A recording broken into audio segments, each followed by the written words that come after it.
দেশপ্রেমিক বাংলাদেশী, দেশে বিদেশে যে যেখানে আছেন আসসালামু আলাইকুম।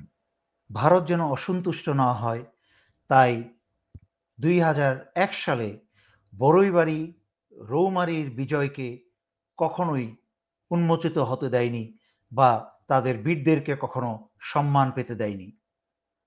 গত জুলাই আগস্ট ২০২৪-এর স্বাধীনতা যুদ্ধের পরে এই নূতন বাংলাদেশে বা বাংলাদেশ 2.0-তে চলুন আমরা সবাই বীরদেরকে সম্মান করতে শুরু করি। আগামী 18ই এপ্রিল শুক্রবার বড়ইবাড়ির বিজয়গাথার 24তম বর্ষপূর্তি। বড়ইবাড়ি রৌমারীতে কি হয়েছিল তা এত বছরে আপনাদের সবারই জানার কথা, তাই আমি সেই বিস্তারিত ঘটনায় যাব না। তবে 16ই এপ্রিল 2001 থেকে 21শে এপ্রিল 2001 পর্যন্ত ভারতের বিএসএফ এবং বাংলাদেশের বিডিআরের বীরদের যেই যুদ্ধ হয়েছিল তাতে কাপুরুষ ভারতীয় বিএসএফের 16 জন নিহত হয় এবং বীর বাংলাদেশের বিডিআরের 3 জন শহীদ হন। তারা যেই 3 জন শহীদ হয়েছেন তারা হচ্ছেন শহীদ ল্যান্স নায়েক ওয়াহেদ, শহীদ সিপাই মাহফুজ এবং শহীদ সিপাই আব্দুল কাদের।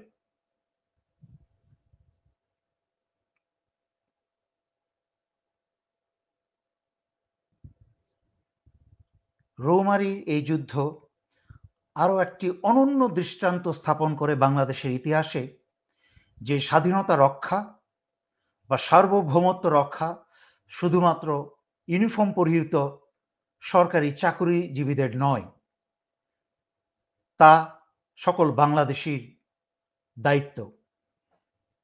সেই ২০০১ সালের ১৬ থেকে ২১শে এপ্রিল বড়ইবাড়ি রৌমারীর শত শত গ্রামবাসীও সেই যুদ্ধে অংশগ্রহণ করেছিলেন। তাই তাদেরকেও আমি আমার অন্তর থেকে জানাই শ্রদ্ধা। আজকে গত ২৪টা বছর এই রৌমারীর এই বীরগাথা, বিজয় এবং শহীদরা এতটাই অবহেলিত যে সেখানের গ্রামের মানুষ স্বল্প পরিসরে এই দিবসটি পালন করে দোয়া দুরূদ পড়েন তাদের জন্য এবং তাদের যেই স্মৃতিসৌধ সেখানে তৈরি করা হয়েছে তাও অত্যন্ত অবহেলিত এবং প্রমাণ করে যে সরকারের এই গত ২৪টা বছরের সরকারের বিডিআর বা পরবর্তীতে বিজিবির কোনো প্রকার যত্ন ছিল না, বরং অবহেলায় ছিল। চিন্তা করেন বাংলাদেশের সার্বভৌমত্ব সুরক্ষার এত বড় একটা বিজয়গাথার স্মৃতিসৌধ কতটাই অবহেলিত। তাই সমগ্র বাংলাদেশিদের পক্ষ থেকে সরকারের প্রতি আমার কয়েকটি অনুরোধ থাকবে এবং আশা করি প্রফেসর মোহাম্মদ ইউনূস সরকার বিভিন্ন সংস্কারের মাঝে এই সংস্কারটিও করে যাবেন ইনশাআল্লাহ। প্রথমত, যেই ৩ জন বীর শহীদ হয়েছেন তাদেরকে জাতীয় স্বীকৃতি দিতে হবে। দ্বিতীয়ত, এই দিনটি জাতীয়ভাবে পালন করা হোক।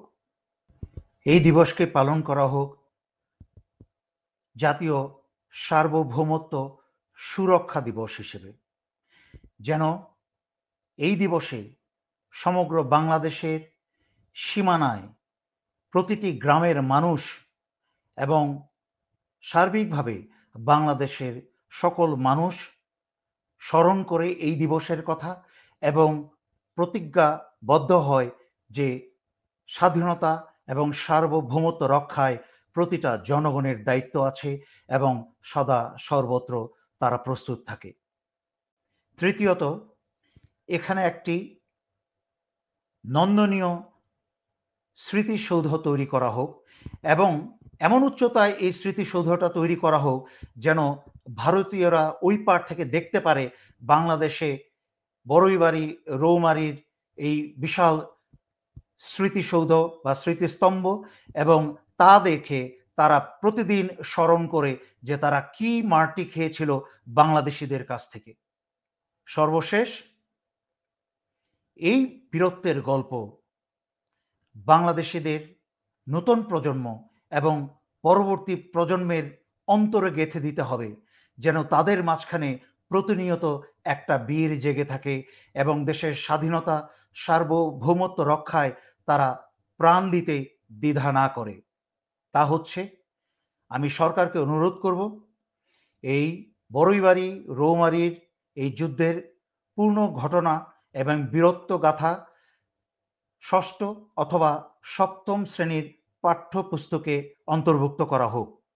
কারণ এই বয়সটা হচ্ছে অত্যন্ত কচি মন, যা পড়বে স্বপ্নের মতো সেই বীরদের ছবি এবং বীরদের কথা তাদের মনে গেঁথে থাকবে, এবং তারা সেই স্বপ্ন নিয়ে বড় হবে যে আমরাও একদিন বীর হব, আমরাও একদিন দেশের স্বাধীনতা সার্বভৌমত্ব রক্ষায় নিজেদের অবদান রাখব। সর্বশেষে আমি বর্তমান ডিজি বিজিবি এবং ডিজি আনসারদের প্রতি অনুরোধ করব, বুঝলাম গত ২৪ বছর কেন আপনারা অবহেলায় ফেলে রেখেছিলেন, কোনো প্রকার অংশগ্রহণ করেন নাই রৌমারীর এই দিবসটি পালন করতে, যেখানে গ্রামের বীর মানুষগুলা তাদের যতটুকু সাধ্য আছে সেই সাধ্য নিয়ে প্রতি বছর তারা স্মরণ করে। তাই এখন আপনাদের কিসের বাধা? বাংলাদেশের ১৫০০ থেকে ২,০০০ ছাত্রছাত্রী জনতা রক্ত দিয়ে দেশ স্বাধীন করে দিয়েছে, আপনাদের কাজ করে দিয়েছে। তাই কমসে কম তো আপনারা মাথা উঁচু করে স্বাধীনতার স্বাধীনীতে এবার অংশগ্রহণ করুন। রৌমারীর বড়ইবাড়ি গ্রামে এই ১৮ই এপ্রিল শহীদদের সম্মানে দোয়া এবং সে অনুষ্ঠানে অংশগ্রহণ করতে স্বতঃস্ফূর্তভাবে আপনারা অংশগ্রহণ করুন।